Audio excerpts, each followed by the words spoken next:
आ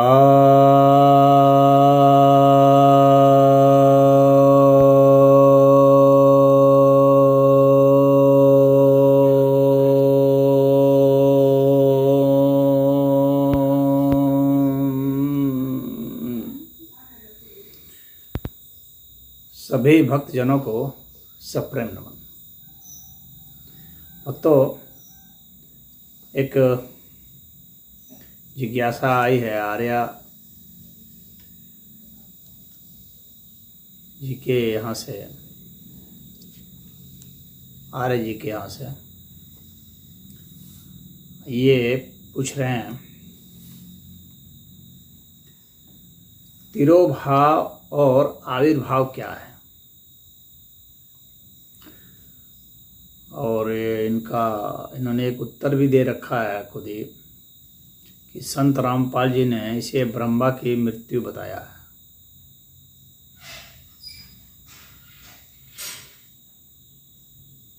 तो ऐसा है कि आविर्भाव का अर्थ होता है प्रकट हो जाना, अवतार लेना, और तिरोभाव का अर्थ होता है लीन हो जाना, गायब हो जाना, अप्रकट हो जाना। तो हर चीज प्रकट हो रही है, उसके पहले वह क्या थी, इस विषय पर भी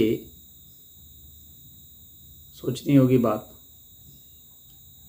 यह सिर्फ ब्रह्मा जी के अर्थ में नहीं है, ये हर चीज के अर्थ में है, आपके अर्थ में भी है।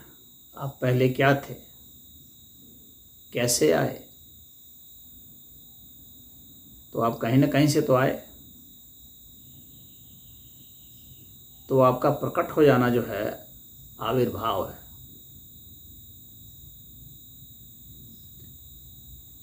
तो जन्मना और आविर्भाव में क्या अंतर है, मन में प्रश्न उठ सकता है।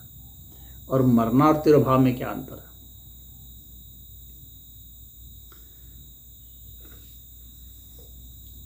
जन्मना तो साधारण अर्थ में हम कहेंगे, जो हम कहते हैं ना कि डीएनए से हो गया, माता पिता के डीएनए से हम आ गए।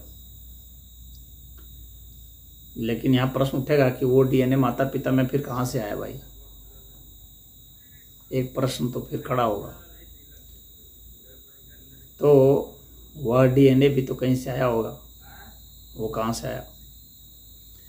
फिर जो आया फिर वो कहाँ से आया? डीएनए किससे बना, डीएनए जिससे बना फिर वो कैसे बना, वो कहाँ से आया? इस तरह से आप जाएंगे तो एक ऐसी स्थिति में आप पहुँचेंगे जहाँ की पदार्थ अपने सूक्ष्मता में चला जाता है। फिर प्रश्न आएगा कि पदार्थ वो कहाँ से आया?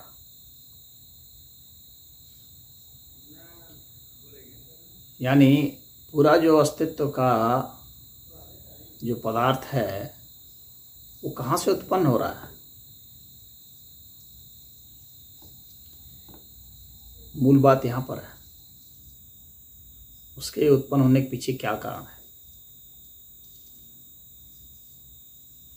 तो वह चेतना से उत्पन्न है। चेतना ही अपने को प्रकट करती है पदार्थ के अर्थ में।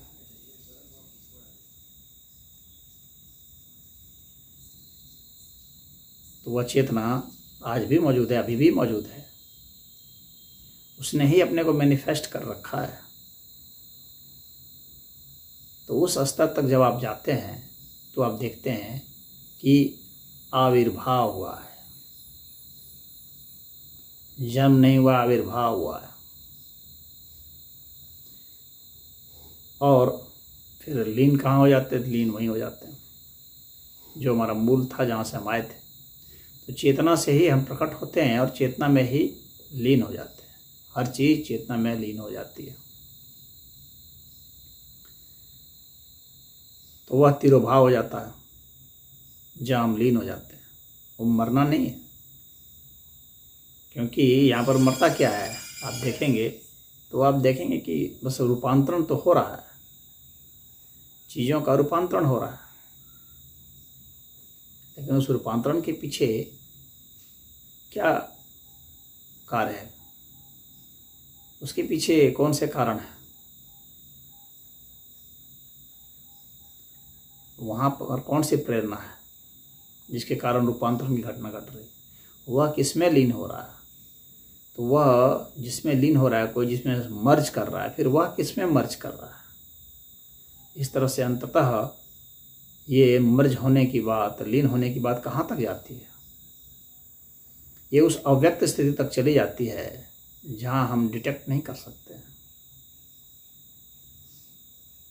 जहाँ समय नहीं है। ब्रह्मा का अर्थ क्या होता है, वो उत्पन्न करने की शक्ति ब्रह्मा है। तो ब्रह्मा की मृत्यु जो हो गई तो उसको हम कहेंगे कि तिरोभाव हो गया। यह तिरोभाव ब्रह्मा की मृत्यु की बात नहीं है, ये सबकी बात है और हर समय की बात है। यानी कि कभी मृत्यु होगी, वो मृत्यु एक अलग चीज हो गई और तिरोभाव अलग हो गया। तिरोभाव तो लीनता है, इससे हम ध्यान में लीन होते हैं।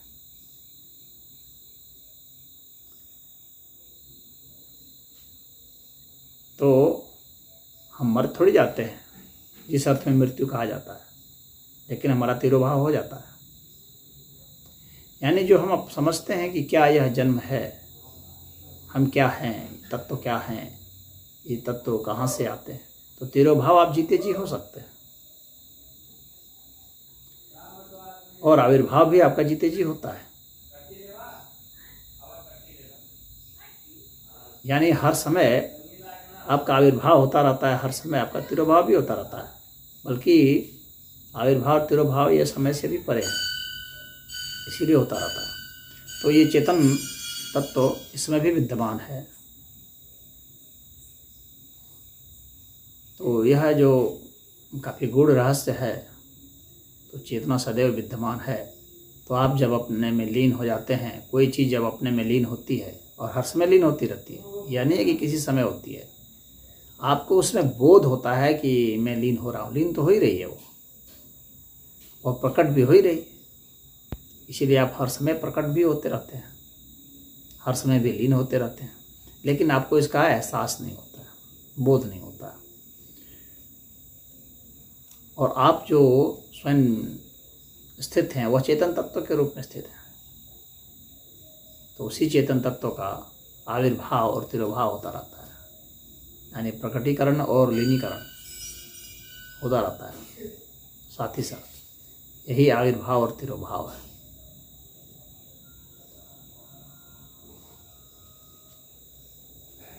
तो आप सदैव कैसे प्रकट हैं, कैसे प्रकट हो रहे हैं और सदैव कैसे लीन हो रहे हैं,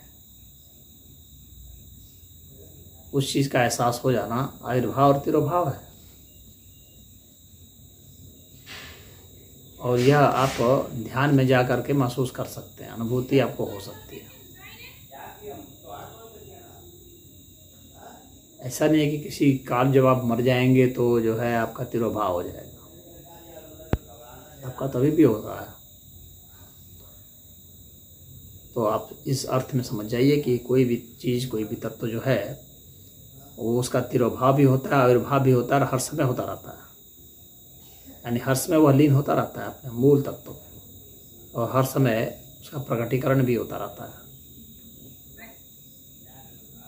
बस उसको जो जानता है उसके लिए वो आविर्भाव और तिरोभाव स्पष्ट हो जाता है। जो नहीं जानता है वह मेरा कब जन्म हुआ और मेरी कब मृत्यु हुई, इस बात को कहता रहता है।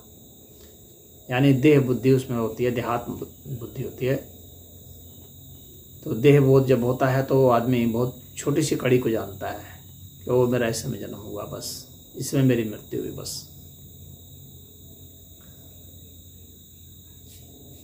और जन्म हुआ का मतलब क्या हुआ कि मतलब कोई डेट हो गया, कोई स्थान हो गया जो आपने गिर लिया है, और कोई कंटेंट हो गया कोई मास हो गया, द्रव्यमान हो गया, बस यही तो होता है। तो जन्म और मृत्यु इसी का, लेकिन आविर्भाव तिरोभाव का इससे मतलब नहीं है, बल्कि इनकी स्पष्ट लीनता से मतलब है। और वह कैसे, वह मास को, टाइम को कैसे गेन कर लिया, उससे मतलब है। तो ये बहुत गहरा विज्ञान है, बहुत गहरा फिजिक्स है, आविर्भाव और तिरोभाव। और बल्कि फिजिक्स क्या, बल्कि फिजिक्स के लॉ के भी पार है। तो ये चेतन तत्व से ही आपको महसूस होगा कि वह स्वयं ही कैसे अपने को मैनिफेस्ट करता है और कैसे भी अपने में ही कैसे डीमैनिफेस्ट कर लेता है। तो मैं समझता हूँ कि आपको समझ में आ गया होगा। ओम।